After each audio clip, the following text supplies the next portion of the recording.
Hello everybody, this is LODWise, and today we're going to be looking at the RGM-86R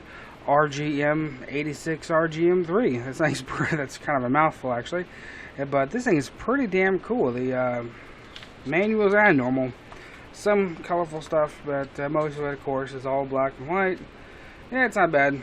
It actually does kind of what it's supposed to do, kind of thing. So this one was a little more expensive. This was about $20 compared to the last one we did. But this one comes with really damn cool stuff. There is, of course, his little bitty, I'm going to call them lightsabers. I know there's light swords or whatever.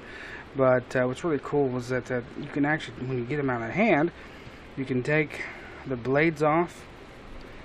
And on the backs of these guys, right here, you can hook these damn things right on there. Now, what happened is basically he'd just be reaching his arm up there, grabbing the damn thing off. And that's when you'd be putting it in his hand. Now, hands, holy crap, look at this. There's another one for his other hand, so you can hold both lightsabers. There are fists for left and right. There are open hands for bitch slapping people, and for right and left as well. There's different intakes, 2 of them, so you can take these off and actually replace them with those. This one's really cool because it actually has a locking mechanism on his shield. If you look under here, there's the hole. It actually locks right into there. This one was really cool. There was just a couple little snags, like here on the leg. Again, I don't know what it is, but every time I put those damn legs together, they always break right at that damn hinge. And I broke this one off as well, but everything holds it pretty much in place. Unlike the wing that just keeps falling apart, this one actually stays where it's supposed to be. So that was actually a very nice thing. There are a few little things I need to be cleaning up as well, but other than that, I mean, everything, it works really nice. It's very stiff, so it holds into position. It doesn't just fucking fall apart like the last 2. So you really have to work to get that damn arm off of there. And it came with a lot of extra little components as well. I don't understand why. I mean, it was just almost an entire sleeve, I guess you could say, that was actually extra. Most of the extra components that came with this one was the like these right here. When you pull these things off, all of these little bitty inserts for whatever else, those are what have extra left over. So I'm guessing if you broke whatever else, you can actually just replace them. But it does really good. And I have to say, for the price I actually spent for this thing, it was $20. It was pretty cool. I really like the coloring to it, and I really like how it has all these extra items in there with it as well.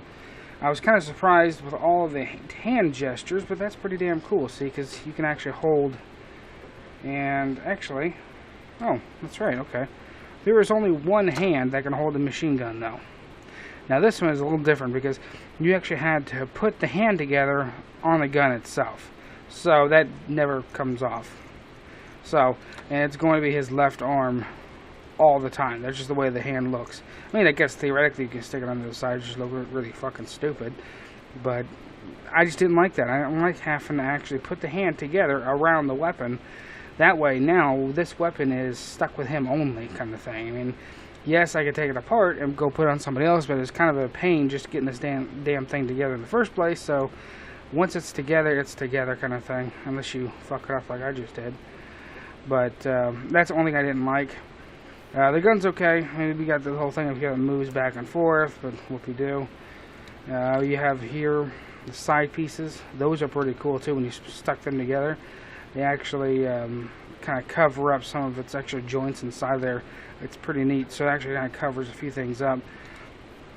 You got the jet engines back here. The only thing that really moves there is just these 2 top pieces, really. And that's where these lightsaber things will connect to. There really isn't anything amazing about this one, like having little extra little hidden features, kind of like the other ones did, or the wing did at least. This one's pretty much straightforward, but I like it. I mean, I really like the way the coloring looks.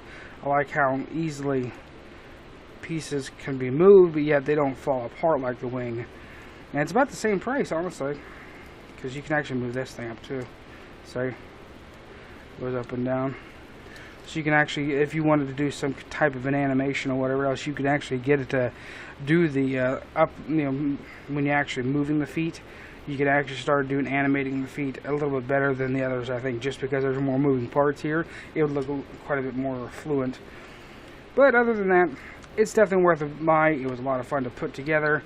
What I'm going to do is I'm going to build a custom mount for this thing like I did the other ones, and then I'll actually show you guys how to make a cheap custom mount. That way, if you didn't want to spend $8-9 for one of these mounts, you can actually sit there and just build one yourself. I mean, hell, you have all the components left over in the packaging. So I'll show you guys how I actually made them. Now, a few of these Gundams are going to have those real mounts, just because I think certain Gundams are going to be worth that type of amount. But some of these other ones like this, the $8 one, whatever else, I don't really see spending another $8 for another fucking mount, which you can actually just make one yourself. So that's where we're going to be starting next time. I'll actually break down and show you how I actually made the mounts themselves, and then I'll show you the two mounts I've already created. I have a prototype, looks like shit, but then I have on my wing, I actually have a little better one, and then this one will be even better. The only thing I didn't like, though, with those mounting systems, you have to shove it up his butthole. I may find a way to actually, for this one, instead of making a fly, because really, honestly, this character, yes, of course, flies, but it's going to be more of a ground unit type of thing.